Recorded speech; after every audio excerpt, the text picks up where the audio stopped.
time.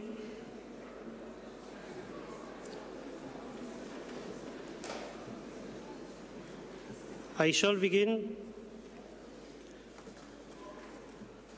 the part 2 about the mobility and recognition. The first speaker is Don Westenheiden of the Research Consortium. Thank you very much.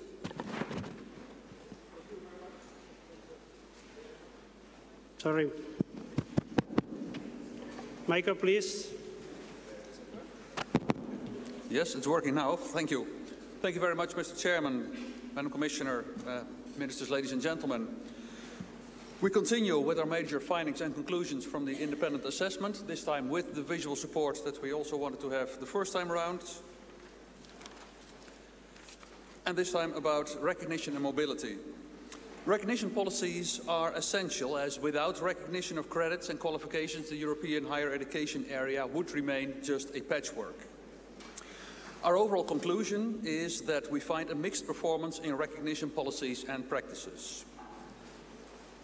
The main legal text, the Lisbon Recognition Convention, has been ratified by almost all countries in the Bologna process, and national legislation is compliant in most of them as well. However, actual recognition practices do not always live up to the legal standards in many of the agencies and higher education institutions. There's still a lot of counting of years rather than of outcomes. Other instruments show a similar picture of broad conformity of the legislation, but less than complete implementation of policies down on the ground. This goes for the diploma supplement, but also for ECTS, as I mentioned before the break. The proof of the pudding of achieving a transparent and compatible European higher education area should be the increased mobility, especially student mobility, among the 46 and now 47 countries. Data about credit mobility are patchy, but it seems that there is a shift from short-term credit mobility to long-term degree mobility. This indicates difficulties with making short-term mobility work smoothly, so the recognition remains a problem.